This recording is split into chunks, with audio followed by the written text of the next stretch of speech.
up, guys? Joshua Crampton here, Multi-Gen Mindset, multigenmindset.com. We focus on helping you adjust your expectations of yourself and your mindset. So this video is on motivation, ambition, and the difference between hustle and flow. So there's been a lot of talk recently about hustle and flow, and there's some people that are really important to me that I follow, that a lot of you guys probably follow as well. So I hope to bring some clarity into the difference between being in hustle mode, having a sense of urgency about your businesses and your career, and also being in flow on an everyday basis so that you're not stressed out, you're not tired, and you're not worn out, because on a daily basis you only have so much emotional energy to expend. And as a business owner on a daily basis, there's certain things that are absolutely vital, and then there's things that are urgent. And there's a difference between the absolutely vital things that you need to do on a daily basis to push your business forward, like closing new deals, and then there's just urgent things that aren't as vital to the growth of your business. And so the difference between hustle and flow, to me, where you bridge that gap, is in divine inspiration. And so there's businesses that you run or that you can get into that are simply only money-making businesses. There's no intrinsic value in those businesses, and there's nothing related to your soul in them. Those are the types of things that will drain your energy. They will lead you to where you can get financial gain but yet lose your soul. And that's why Jesus said in the Bible, he said, what does it gain a man to gain the whole world but yet lose his soul? What did he mean by that? Well, I myself have done it in my experiences over the past 12, 13 years. I've gotten involved in business pursuits and ambitions that were only money, only money, only money. And at the end of the day, you're exhausted, your energy is down. And then when you make all this money and there's no intrinsic value in it, you don't feel like you made a difference. And the whole thing that we're after here is in the word meaning. And the things that you put your time and energy in have to have meaning. And that's what we're all here for on this earth. Because we all want to know that our lives made a difference, that we left the world better than we found it, that there's meaning behind what we did. And that's what that scripture is talking about when it says, what does it gain a man to gain the whole world but yet lose his soul? He's talking about meaning, man. There's got to be meaning behind what you do. Tony Robbins has a quote that says, if you get to the top all by yourself, you will jump off. And he's talking about relationships. He's talking about bringing meaning. And I'm not saying that there's good businesses and there's bad businesses. I'm saying that there's businesses that are going to be related to your soul and that bring you personally meaning, and that there's businesses that you shouldn't engage in because they're not vital to your core value system. And so my core value system is making an impact that's positive, providing jobs and opportunity, education, family and friends, free time. So when I design my businesses, I always design my businesses and only engage in businesses that are going to be in alignment with those core values. And any businesses or opportunities that don't align with that, I say no to.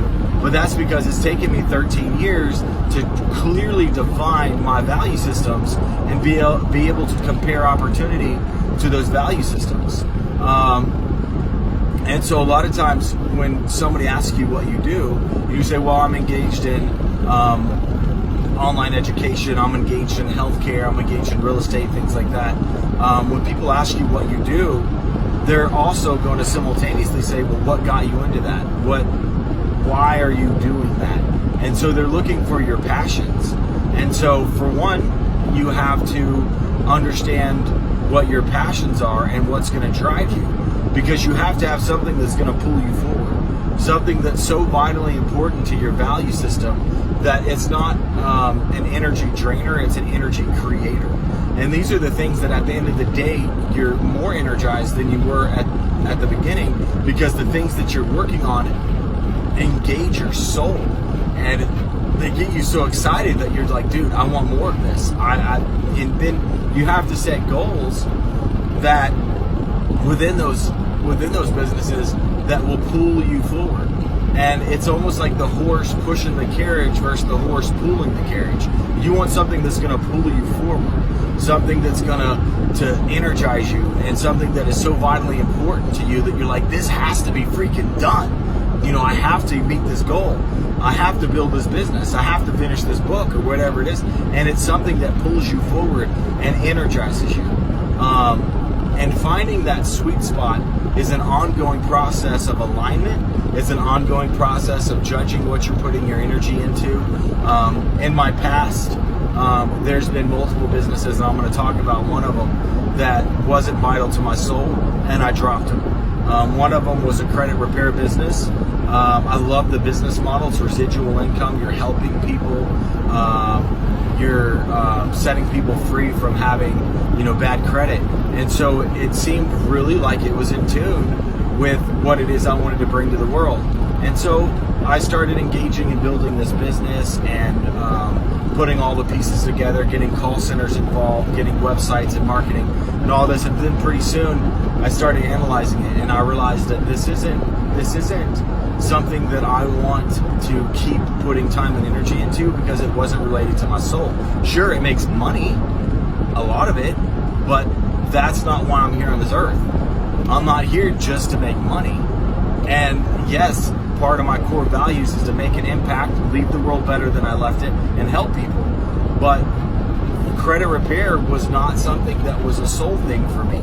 So I dropped the business. And so I'll take any meeting. Like, if somebody wants to meet with me, I'll take any meeting in the world.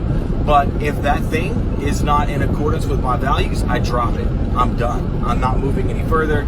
And so in hustle and flow, if all you're doing is hustling, you can get worn out.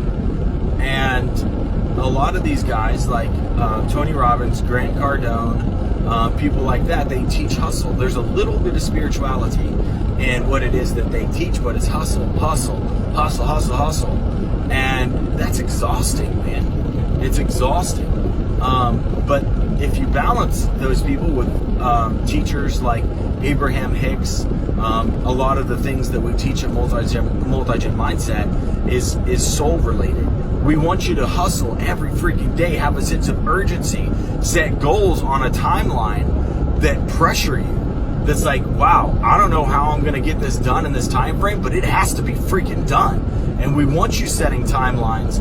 We want you setting goals that seem almost impossible so that your faith is activated. Yes, we want you hustling, but I want you divinely inspired, not just hustle. Your goal should never be to become a millionaire. I'm just saying, your goal should be to make an impact, because when it comes to creating wealth, the way that that's done is trading value for value.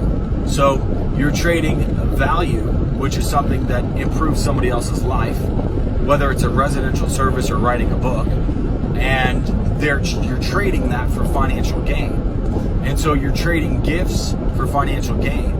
And the way that wealth is created is that the more value that you put out, the more value you get in return. It's the process of sowing and reaping.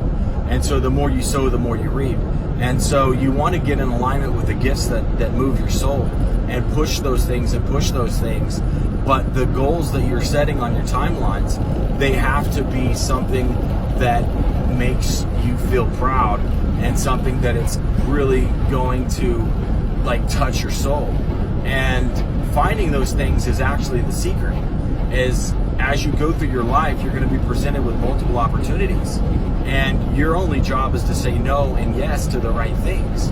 And for a person who spends their entire life building something just to find out that it's not intrinsic to them, that's sad, and you don't want to do that. You want to define your values at the very beginning. An example is people who do go to college. I went to college took tons and tons of courses on psychology and business and sociology, because that's what was valuable to me. But guess what? I started out taking business courses, and the business courses weren't as passionate. They didn't bring as much passion out of me as the psychology did. And so lo and behold, later on in my life, I ended up working on the science of the mind and creating programs and books and things like that that have to do with psychology. And to me, those things keep me going. They pull me forward. When I say that I want to finish this particular book and I want it done in 4 months, and I put that on the timeline, I'm like, holy crap, I don't know how this is going to happen, but it's going to freaking happen. There's no choice. I'm activating my faith. I'm activating my creativity. My subconscious starts working on those things and starts working on how to get it done. And this is how motivation works, and this is how ambition works, is that it's all based on timelines. And so if you don't know the skill of timelining, it's vitally important that you get on YouTube, get on the internet, and start typing in how to do a timeline. And so a timeline, the way that it works is you have multiple levels on a timeline, and those timelines are set time periods of which something should be done. Timelining is so powerful because as you put something down on paper, you're activating your subconscious and you're activating your creativity to begin working on accomplishing that thing. And a timeline allows you to visually see over a period of 6 months to a year, and even out to 3 years, how and when these things are going to fall into place for you. And so timelining is extremely powerful in activating ambition and activating motivation. So I highly suggest you guys look at timelining. But when it comes to ambition, motivation, and the difference between hustle and flow, the truth is you really have to be motivated and build your ambition out of things that move your soul, and not after money. The goal should never to be make money, but to bring value. And the more value that you bring, the more impact that you make, the more financial gain is going to come back on you. And that works in any business, whether it's financial services, residential services, online education, whatever the things that you're invested in. The way that it works is trading value for money. And so you always want to think about the value that you're bringing, and not think about the money that you're going to make. Never be focused on the dollar bill. Be focused on the impact that you're going to make. So that's just my quick breakdown of ambition, motivation, and the difference between hustle and flow is divine inspiration. All right, guys, later. Multi-gen mindset.